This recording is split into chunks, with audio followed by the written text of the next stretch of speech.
People like to believe that success protects you, that money creates invisible shields, that power attracts loyalty without question. That is the story the world repeats, until the day everything goes wrong and those beliefs collapse at once.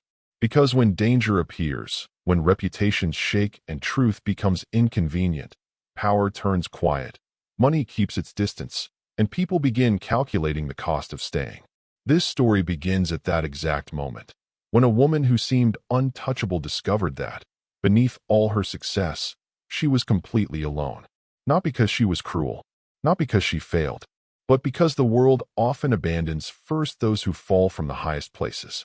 That morning looked ordinary from the outside. Glass walls, polished floors, perfectly arranged documents on a long table.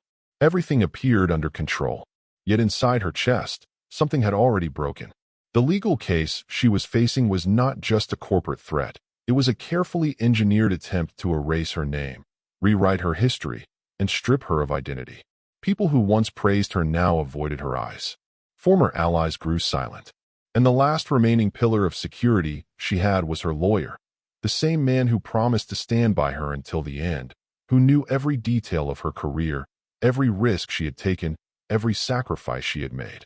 Until, without apology, without emotion, without humanity, he closed his folder, stood up, and walked out of the room, leaving behind something far worse than a lost case. He left a woman completely alone. The silence that followed was heavy and humiliating. No one spoke. No one moved. No one offered an alternative. And in that silence, she understood a truth she had refused to face for years. She was not losing a trial. She was losing people. Respect evaporated. Loyalty dissolved.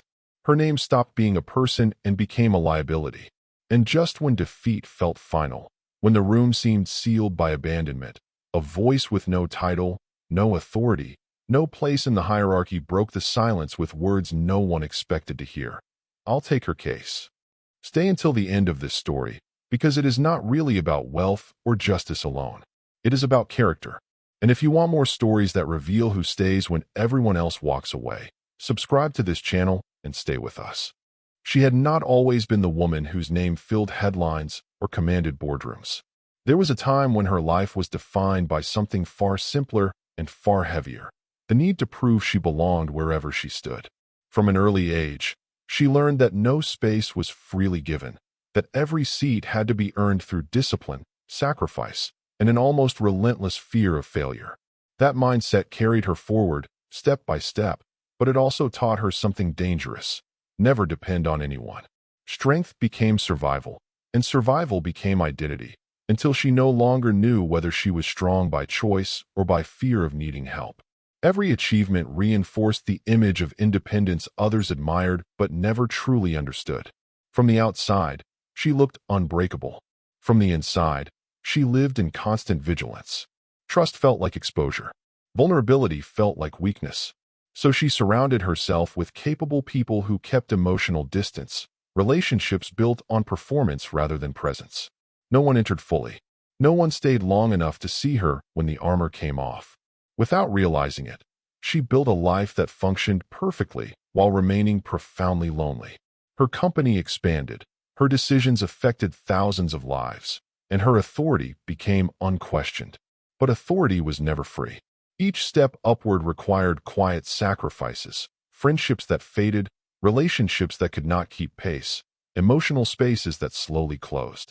She accepted those losses as the cost of ambition, convincing herself that total independence was the logical price of success. No one warned her that the same price would be demanded again, all at once, when she was most vulnerable. When the first accusations surfaced, she did not panic. Pressure was familiar. Attacks were expected. She treated it like another challenge in a system she knew well. But as the process advanced, something felt different. This was not a dispute over numbers or contracts.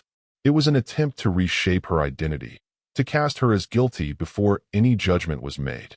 What disturbed her most was not the accusations themselves, but how quickly people accepted them without question. Legal meetings grew colder, more technical, less human. Reports were thorough yet detached. No one spoke about truth, only probabilities. No one spoke about justice, only outcomes. She listened carefully, but felt herself slowly transforming from a person into a risk variable. That transformation was more exhausting than any financial threat because it stripped her of voice and context at the same time. At night, when the noise stopped, doubt returned with force. Not doubt about her innocence, but doubt about her place in the world. She wondered when success stopped being protection and became isolation, when strength began to look like arrogance, when independence taught others that she did not need anyone, and therefore, no one needed to stay. When her lawyer asked to speak privately, she sensed what was coming. She had noticed the distance, the hesitation, the careful language. Still, part of her clung to the belief that professional loyalty still existed, that someone would keep their word even when the road became uncomfortable. That hope, small and fragile, was the last thing holding her emotional balance together. When he explained that continuing was no longer strategically advisable, his tone was calm, almost rehearsed. He spoke of image, of reputation, of unnecessary risk. He never spoke of her. He never spoke of what was right. And as she listened, she realized this was not a betrayal born of fear, but a calculated withdrawal, one that erased her humanity entirely. After he left, the room felt hollow. No chaos, no confrontation, just absence. No one approached her. No one offered solutions. She remained seated, holding a composure she no longer felt, facing a reality she could neither negotiate nor control. And it was in that silence, heavy, revealing, unavoidable, that the moment began to form that would change everything, even though she did not yet know it. For years, he had moved through those corridors without leaving a trace. His uniform blended into the background, his presence registered only when something needed cleaning, fixing, or removing. No one asked his name. No one wondered where he came from. To most, he was simply part of the building's machinery, as invisible as the lights that turned on every morning. But invisibility had taught him something valuable. When people believe you do not matter, they speak freely. And he had listened, carefully, patiently, without interruption, long before the case ever reached a courtroom. In the weeks leading up to that moment, he sensed the shift before anyone else admitted it. Conversations stopped when he entered rooms. Documents were pulled away too quickly. Voices lowered when certain names were mentioned. He did not need legal terminology to recognize fear, coordination, and intent. Human behavior followed patterns, and he had learned to read them well.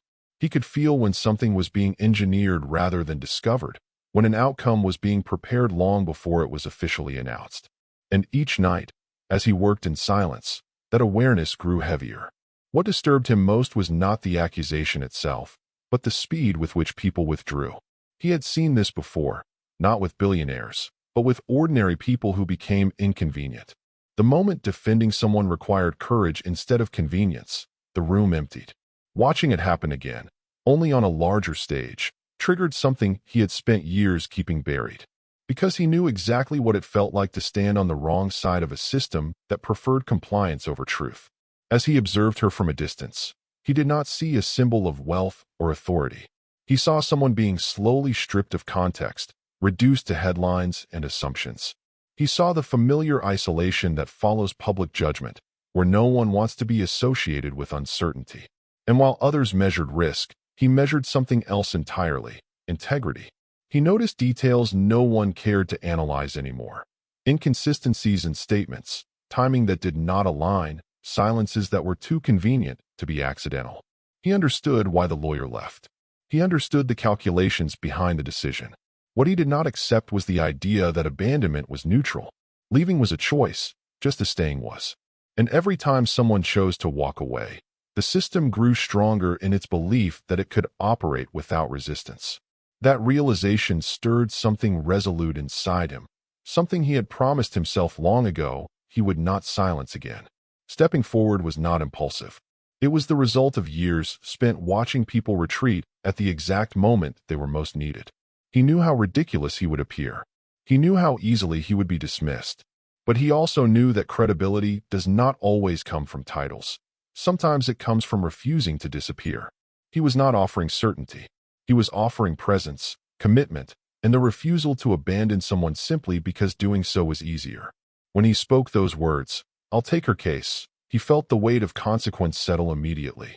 He understood that from that moment forward, he would no longer be invisible.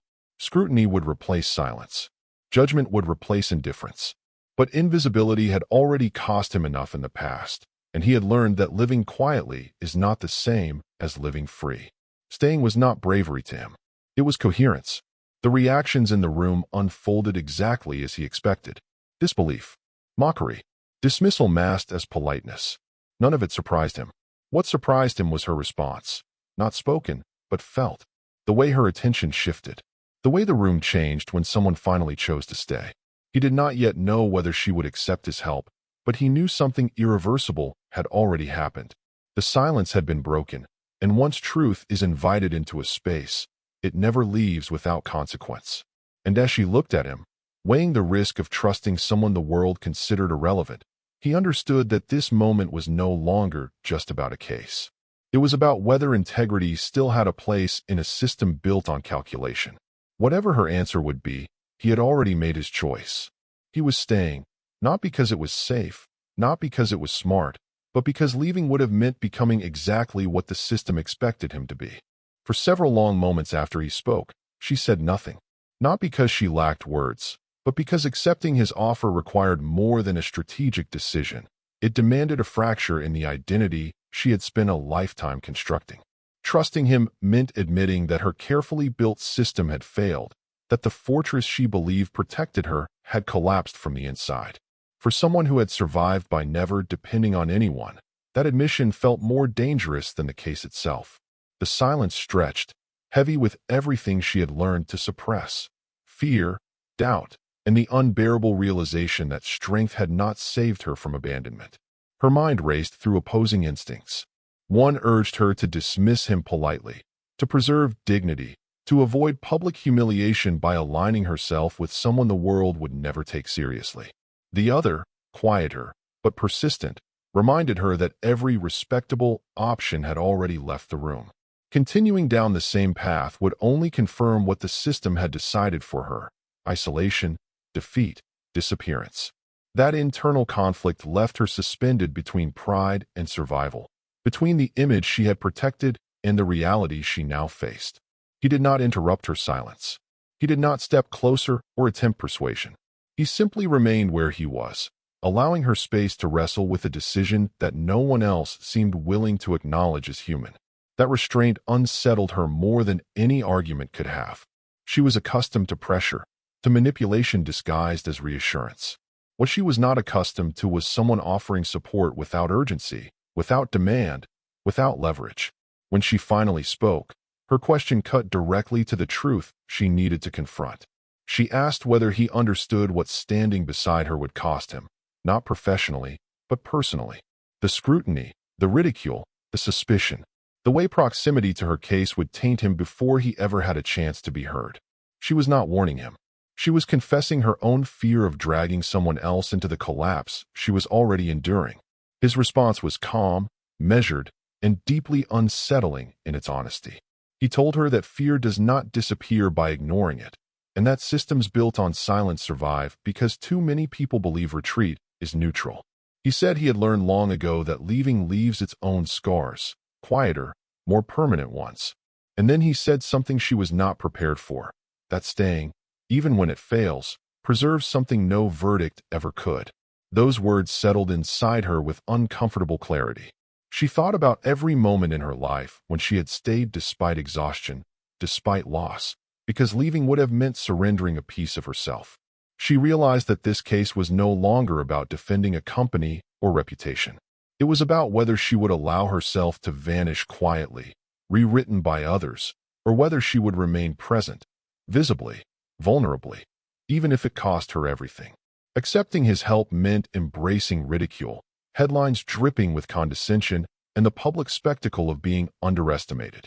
But rejecting him meant confirming the most painful narrative of all, that no one believed her cause was worth standing for. That truth cut deeper than any accusation. It reduced her existence to a calculation others had already made on her behalf. When she finally agreed, her voice did not carry confidence. It carried honesty. She admitted she had no guarantees, no certainty of success. She said she was tired of loyalty that disappeared the moment it became inconvenient. And she acknowledged that for the first time since the ordeal began, someone had chosen to stay without measuring benefit. That choice alone mattered more than she could explain. The decision did not bring relief. It brought vertigo, a sense of stepping into open air without knowing whether there was ground below. But alongside the fear came something unfamiliar, a quiet solidity. She was no longer facing the collapse entirely alone. And in that moment, both of them understood they had crossed a line that could not be undone. Whatever came next would test not just a legal argument, but their capacity to remain intact when the world pressed hardest. After she accepted his help, an uneasy quiet settled between them. Not the silence of distance, but the silence of something unspoken waiting to surface. It did not take long for her to realize that his confidence did not come from optimism or recklessness, but from familiarity. He spoke about the system as someone who had lived inside it, not merely observed it. That realization stirred a question she could no longer ignore, because trusting him with her future meant understanding who he was beneath the uniform and the invisibility. And so, without ceremony, she asked him why he knew so much, why he seemed unafraid of consequences that had already terrified seasoned professionals away. He did not answer immediately. Instead, he took a slow breath, as if measuring the weight of memory against the relief of honesty. When he finally spoke, his voice carried no bitterness, only clarity. He told her there was a time when his name appeared on office doors instead of maintenance schedules, when his days were filled with briefs, hearings, and the quiet pressure of expectation. He had been considered promising, not brilliant enough to intimidate, but principled enough to trust. Law was not a ladder to him. It was a responsibility, a way to correct imbalances he had witnessed long before he ever wore a suit. That belief, he explained, was what cost him everything. Early in his career, he had taken a case others avoided, not because it lacked merit, but because it threatened people who preferred problems solved quietly. When offered a compromise that would secure his future in exchange for selective silence, he refused. He chose to present evidence that complicated the narrative, knowing full well what defiance would trigger. The system did not punish him loudly. It simply withdrew its protection. Opportunities vanished. Invitations stopped arriving. His credibility was questioned just enough to make him inconvenient. What followed was not disgrace, but erasure. He was not disbarred. He was made irrelevant. And in a world where visibility defines value, irrelevance is a slow, suffocating sentence. He watched colleagues advance while his name quietly disappeared from consideration. Eventually, practicality replaced pride. He took work that paid bills but required silence. Work that kept him present but unseen. It was not the fall that hurt most. It was realizing how easily integrity could be sidelined without consequence. From that position, however, he learned more than he ever had at the center. Cleaning offices late at night, he overheard unguarded conversations, saw patterns repeat, watched how decisions were shaped before they were publicly justified. He learned that injustice rarely announces itself, it organizes. And he recognized the same architecture forming around her case. The same quiet alignment of interests. The same assumption that resistance would fade once inconvenience grew heavy enough. When he finished speaking, the room felt heavier, not because of tragedy, but because of recognition. She understood then that his decision to stay was not spontaneous heroism. It was continuity. He had already paid the price of walking away from himself once, and he would not do it again. The risk he was taking now did not frighten him because he had already lost what mattered most when he chose silence over coherence years ago. That understanding unsettled her more than any reassurance could have. She was not being defended by someone chasing redemption or relevance. She was being defended by someone who had already decided what kind of person he would be, regardless of outcome. And for the first time since the ordeal began, she felt something shift from desperation to grounded resolve. She realized then that the greatest danger she faced was not losing the case, but rejecting the presence of someone whose integrity was intact simply because trusting him required vulnerability. And as they sat there, aware that the road ahead would be long and unforgiving, she knew one thing with certainty. Whatever happened next, neither of them would be walking away when the pressure mounted. The choice to stay had already been made, long before this case ever existed. The days that followed did not resemble anything she had known before.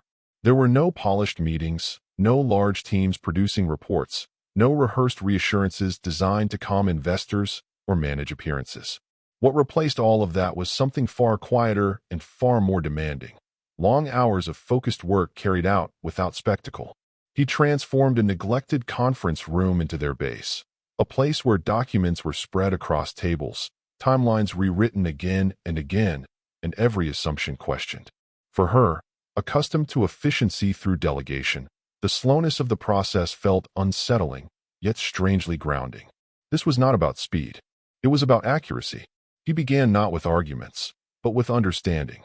He insisted on reconstructing the case from the beginning, not as the system had framed it, but as it had actually unfolded. Dates were cross-checked against decisions, conversations against outcomes, motivations against consequences. He paid attention to what had been left unsaid just as much as to what was written. While previous legal teams had focused on defending her position, he focused on dismantling the narrative built against her. And in doing so, he revealed how carefully that narrative had been assembled to appear inevitable. She watched the process with a mixture of discomfort and relief. Discomfort, because revisiting every detail forced her to confront moments she had tried to suppress, decisions she had second-guessed in silence. Relief, because for the first time, those moments were not being weaponized against her, but examined with context and fairness. He asked questions no one else had bothered to ask, not about numbers, but about intent, about relationships, about pressure points invisible on paper. Slowly, she felt herself re-enter her own story, no longer as an accused figure, but as a participant whose perspective mattered. The work stretched late into the night. Fatigue settled into their bodies, but neither suggested stopping. There were moments when doubt crept in, when the sheer scale of what they were facing felt overwhelming. She wondered whether preparation alone could counter a system designed to exhaust and outlast resistance. Each time that thought surfaced, he responded not with reassurance, but with persistence. He simply continued reading, continued organizing, continued refusing to rush. His steadiness became its own argument against despair. He understood something others had missed. This case would not be won by clever language alone. It required coherence. A narrative strong enough to withstand scrutiny, not because it was persuasive, but because it was internally consistent. Truth, he believed, collapses only when it is fragmented. Their task was to keep it whole. That meant anticipating distortions, identifying where facts might be twisted, and reinforcing each connection before it could be challenged. Preparation was not defensive, it was preventative. As patterns emerged, they became impossible to ignore. Testimonies that aligned too neatly. Documents introduced at carefully chosen moments. Silences timed to suggest guilt without stating it outright. She felt anger rise as she recognized how methodical the strategy against her had been. But this time, anger did not paralyze her. It sharpened her focus. She was no longer reacting. She was engaging. And for the first time since the ordeal began, that shift restored a sense of agency she had feared was gone forever. Preparing the case became something more than legal work. It became an assertion of presence. Every hour they invested was a refusal to disappear quietly. Every detail they clarified was a rejection of the role assigned to her by others. She began to recognize herself again, not as the invulnerable executive the world expected, but as someone capable of endurance without denial. The preparation stripped away illusions, but it also revealed resilience she had underestimated. When they finally closed the last folder before the initial hearing, there was no celebration, no declarations of confidence, only a shared stillness, heavy with understanding. They both knew the hardest part was still ahead, but they also knew this. They had done the work without compromising themselves. In a system that rewards shortcuts and retreat, that alone was an act of resistance. And whatever the outcome would be, neither of them had walked away from the truth they were carrying forward. The morning of the first hearing arrived without ceremony, yet everything about it felt heavy with consequence. She woke before dawn, not from anxiety alone, but from a quiet awareness that something irreversible was about to begin. This was no longer preparation or resistance behind closed doors. This was exposure. The world that had judged her in whispers would now do so openly, with cameras, headlines, and assumptions sharpened for spectacle. As she dressed, she chose restraint over armor. understanding that strength no longer meant appearing untouchable, but remaining present even when vulnerable. When she stepped outside, the air itself felt colder, as if acknowledging the gravity of what awaited. The courthouse was already alive with movement when they arrived. Journalists gathered in clusters, voices low but eager, eyes scanning for reactions worth capturing. She could feel their attention settle on her, not as curiosity, but as expectation. The expectation of collapse, of confirmation, of a story they believed they already understood. Beside her, he walked with an unhurried steadiness that did not seek to shield her, but anchored her. He carried no briefcase polished for display, no insignia to announce authority, yet his presence felt deliberate, grounded in something deeper than performance. Inside the courtroom, the contrast became impossible to ignore. The opposing legal teams arrived with confidence carefully rehearsed, supported by credentials, experience, and an unspoken assurance that the outcome favored them. Their composure was the kind that comes from operating within systems designed to protect familiarity. When they glanced toward her side of the room, their expressions ranged from faint amusement to quiet disbelief. For them, this was already a story of inevitability. For her, it was the first moment she realized just how visible defiance could be. When proceedings began, the room settled into formal stillness.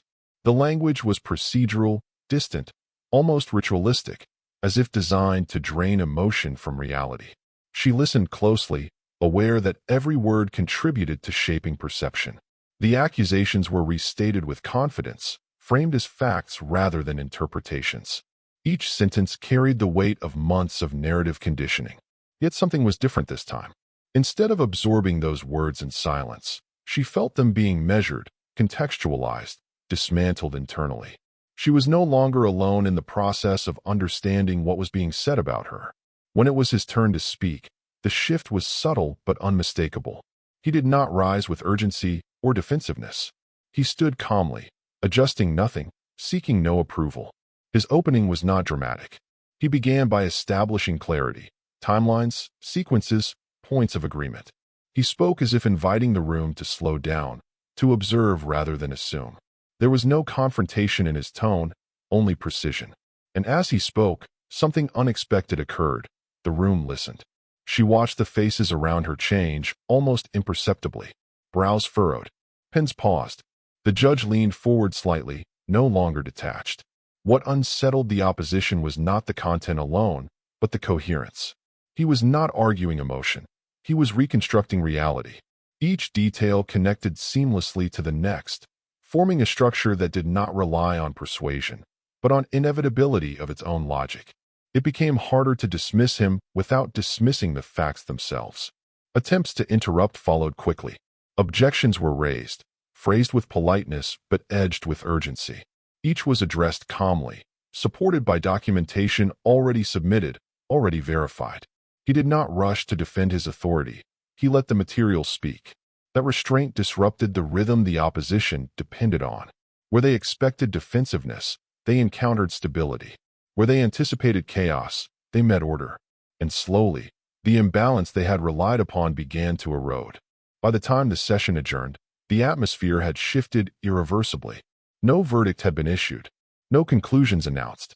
Yet the certainty that once filled the room had dissolved into something far more dangerous for those who relied on it: uncertainty. As they exited the courtroom, she felt the weight in her chest change shape. It had not disappeared, but it no longer pressed her into silence. For the first time since the case began, she sensed that the story unfolding was no longer fully controlled by those who had written it without her. Outside, the questions came fast, voices overlapping, cameras flashing. She did not respond. She did not need to. Walking beside him, she understood that visibility was no longer her enemy. It was the terrain on which the truth would now be tested. And whatever awaited them in the days ahead, the first barrier had already fallen, the assumption that she would face it alone. The second day of hearings did not begin with confidence, but with restraint. The room carried a different energy than before, quieter, more guarded, as if everyone present understood that assumptions were no longer safe. She sensed it the moment she entered. The glances directed at her were no longer dismissive, but cautious. Not because minds had changed, but because certainty had fractured. That fracture, small as it was, altered everything. A system built on inevitability does not tolerate doubt well, and doubt had now taken root. The opposing attorneys adjusted their approach accordingly. Their tone sharpened, their language became more technical, leaning heavily on precedent and procedure. They spoke longer, filling the room with authority designed to overwhelm rather than clarify. It was a familiar tactic: drown complexity in expertise until questions feel inappropriate. For months, that strategy had worked. Now it felt strained. Their arguments relied increasingly on repetition rather than substance, as if reiterating certainty could restore what had been lost. When he rose again, there was no escalation, no visible reaction to their shift in strategy. He acknowledged their points carefully, not dismissing them outright, but placing them into a broader framework. One by one, he demonstrated how their conclusions depended on omissions, not lies, but absences. Details left unexplored, timelines left intentionally vague, assumptions treated as facts because questioning them would have been inconvenient. He did not accuse, he revealed. And that distinction mattered more than volume or theatrics. As documents were reintroduced and testimonies revisited, the room responded in subtle ways. A witness hesitated longer than expected. An answer circled back on itself. A clarification created more questions than it resolved. None of it was dramatic enough to provoke gasps, but together, it formed a pattern impossible to ignore. The narrative that had once felt solid now required constant reinforcement, and even then, it wavered. She felt something inside her shift as well. Watching the process unfold, she realized how deeply she had internalized the version of events imposed upon her. Seeing that version unravel piece by piece did not bring immediate relief. Instead, it brought grief. Grief for the time spent doubting herself, for the energy consumed defending against shadows. But beneath that grief was something steadier: recognition. The truth, when allowed space, does not need protection. It asserts itself. The judge's demeanor changed as the day progressed. Questions became more pointed, interruptions more deliberate, not hostile, but precise. The system was doing something rare, pausing to reconsider its own momentum. That pause unsettled everyone who depended on speed and assumption to secure outcomes. For the first time, the process itself seemed aware that it might have moved too quickly, too comfortably, toward a predetermined conclusion. Attempts to regain control grew more aggressive. Objections came faster, framed as procedural concerns rather than substantive disagreement. Each was addressed methodically, grounded in records already submitted, arguments already established. He did not deviate. He did not react. He remained anchored to structure, allowing pressure to exhaust itself against consistency. In doing so, he exposed how much of the opposition's confidence depended on intimidation rather than clarity. By the end of the session, the atmosphere was unmistakably altered. The certainty that once dominated had thinned into something fragile and defensive. As they gathered their materials, she felt a quiet but profound realization settle within her. The case was no longer about survival. It had become about accountability. The truth was no longer pleading to be heard. It was demanding response. As they left the courtroom together, she did not feel victorious. She felt grounded. The difference mattered. Victory depends on outcome. Grounding depends on coherence. Whatever remained ahead, she knew that the story unfolding now could no longer be dismissed as convenient fiction. It had become uncomfortable, persistent, and visible. And for those who had relied on her silence, that discomfort was only beginning. The final phase of the hearings arrived without announcement, yet everyone felt its weight the moment the room filled again. There was no longer casual conversation, no relaxed posture, no indulgence in routine. The atmosphere carried a collective awareness that whatever emerged now would not be easily contained or reframed later. She entered with a composure that surprised even herself, not because fear had vanished, but because it no longer dictated her posture. The uncertainty that once consumed her had been replaced by something steadier: readiness. Beside her, he moved with the same quiet certainty, fully aware that this was the point where preparation would either hold or collapse. He began not by revisiting her actions, but by widening the lens. Carefully, deliberately, he shifted the focus away from the isolated decisions that had been used to frame her and toward the environment in which those decisions occurred. He reconstructed sequences of meetings, communications, and strategic moves that had previously been presented as independent events. When placed together, they formed a pattern too consistent to dismiss as coincidence. He allowed the structure to speak before assigning meaning, guiding the room step by step toward conclusions it could no longer avoid. As the narrative expanded, names began to surface with increasing frequency. Individuals who had positioned themselves as neutral observers were now revealed as active participants, not through accusation, but through alignment. Emails, timelines, and internal communications exposed how narratives had been shaped long before allegations were made public. The realization moved through the room slowly, like a pressure shift. This was no longer a case about misinterpretation or error. It was about orchestration. Witnesses were recalled, and their discomfort was immediate. Answers grew shorter. Clarifications introduced contradictions rather than resolution. The calm authority that once accompanied their statements fractured under scrutiny. He did not press aggressively. He simply returned to documentation, allowing discrepancies to surface organically. The power of the moment lay in its restraint. Truth was not forced into view. It emerged because concealment was no longer sustainable. She listened with a stillness that came from recognition rather than shock. The pieces falling into place confirmed what she had sensed but could never prove alone, that her isolation had not been accidental. The strategy against her had relied on predictability, that she would remain silent, that her authority would intimidate sympathy, that abandonment would follow pressure. Watching that strategy unravel was not gratifying. It was sobering. The cost of such orchestration extended far beyond her own suffering. As the session progressed, the judge's engagement intensified. Questions moved beyond surface clarification and into motive and timing. The system, slow by design, was finally examining its own blind spots. That shift unsettled those who depended on inertia to secure outcomes. The room felt smaller, more focused, as if every participant understood that neutrality was no longer possible. Silence itself had become a position. When closing arguments approached, the contrast between both sides was stark. The opposition spoke cautiously, constrained by what had already been exposed. Their language avoided specificity, relying on generalities that no longer reassured. He, in contrast, did not seek triumph.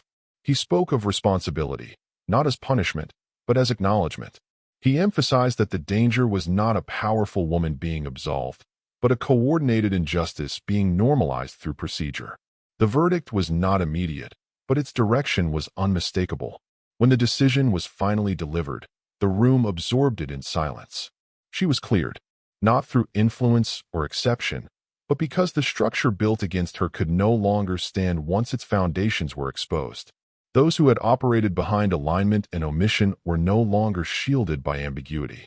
Accountability, though quiet, had arrived. As they stood to leave, there was no celebration, no release of emotion. What remained was something deeper and more enduring, restoration of truth. She understood then that vindication was not the loud reversal of accusation, but the quiet collapse of a lie that had depended on her isolation. And as she walked beside the man who had refused to disappear, she knew that whatever followed, the most dangerous part was already over, the moment when silence could have prevailed, but did not. When the hearings ended and the court's attention shifted elsewhere, a different kind of quiet settled over her life. It was not the silence of abandonment that had once crushed her, nor the oppressive stillness of waiting for judgment. It was a reflective quiet, one that forced her to confront what had changed beneath the surface. For months, her existence had been defined by defense, by vigilance, by the exhausting need to prove she was not the version of herself others had constructed. Now, with the verdict behind her, she realized that restoration was not a return to what had been, but an adjustment to what could no longer be unseen. The world began to re-engage with familiar speed. Meetings resumed. Invitations returned. People spoke of misunderstandings and premature conclusions, offering explanations that felt carefully measured. She listened with courtesy, but without illusion. The case had taught her to recognize the difference between presence and proximity, between words spoken when convenient and actions taken when costly. The doors that reopened did so easily, but she no longer mistook access for allegiance. Something fundamental in her perception had recalibrated, and there was no reversing it. Her relationship with him changed as urgency gave way to space. The intensity that had bound them during preparation softened into something steadier and more deliberate. Conversations slowed. Silences lengthened without discomfort. She noticed how he observed the world without appetite for recognition, how he moved through spaces without needing to claim them. There was no triumph in him, no sense of having won. That absence of performance unsettled her at first, then grounded her. It revealed a form of strength she had rarely encountered, one that did not need affirmation to exist. She offered him what the system considered appropriate recompense: position, visibility, security. Not as obligation, but as acknowledgement. He considered each offer carefully, not with suspicion, but with discernment. What he declined mattered as much as what he accepted. He chose alignment over advancement, autonomy over authority.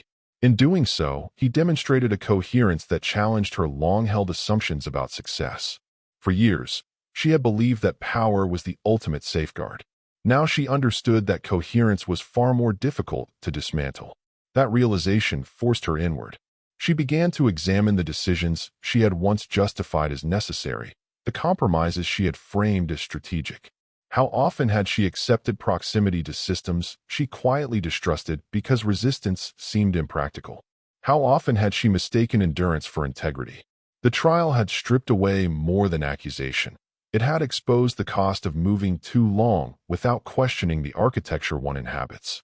That reckoning was uncomfortable, but it was honest. Public narratives continued to form around her story. Some framed it as resilience, others as caution.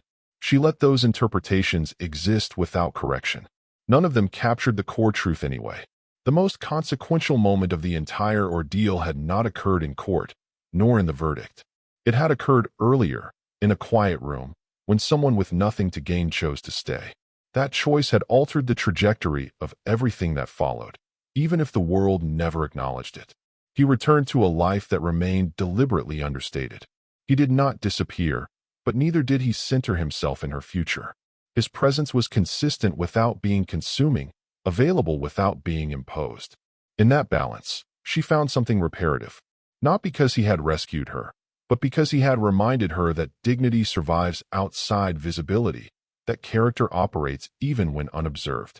That lesson, once learned, reshaped how she understood loyalty, leadership, and worth.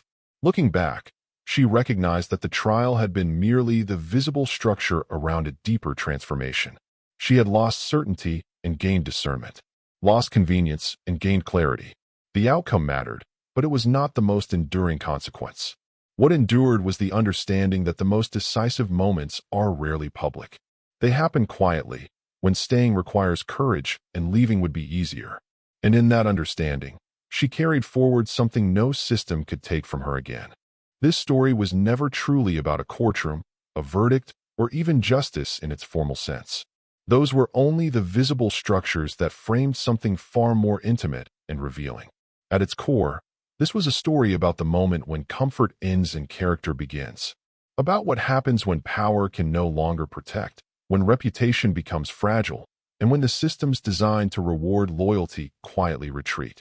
It was about a woman who learned, through loss, that success does not guarantee companionship, and that applause often disappears the moment silence becomes safer. She entered this chapter of her life believing strength meant self-sufficiency, believing that needing no one was the ultimate defense against disappointment. What she discovered instead was that isolation, when mistaken for independence, becomes its own vulnerability. The collapse she feared did not come from accusation or public scrutiny alone, but from the realization that those she trusted most measured loyalty by convenience. That understanding hurt more deeply than any allegation, because it forced her to confront the limits of the identity she had built. And then there was him, not as a symbol, not as a miracle, but as a presence.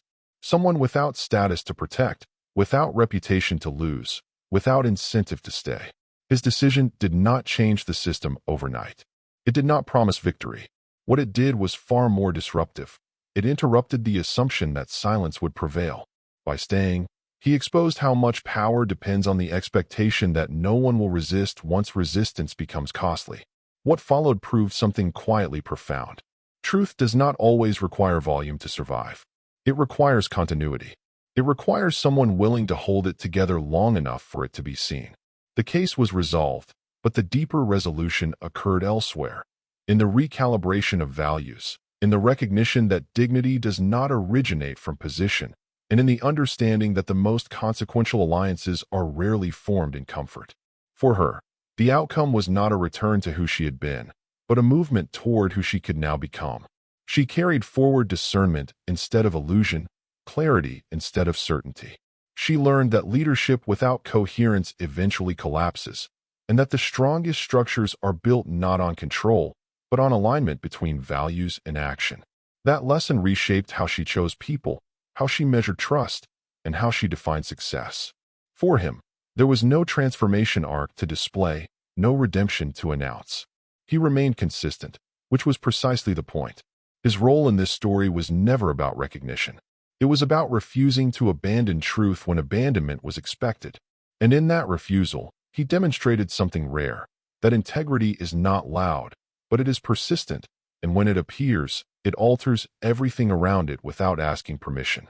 If this story resonates, it is likely because it reflects moments we all face.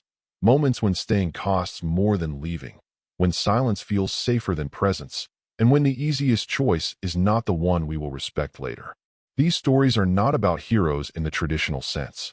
They are about decisions made quietly, without witnesses, that determine who we are when no one is watching. If you believe stories like this matter, stories that remind us that character still exists, that dignity survives invisibility, and that someone staying can change everything, then stay with us. Subscribe to the channel for more stories that do not shout, but remain. Stories that reveal what the world often overlooks, and why those moments matter more than any verdict ever could.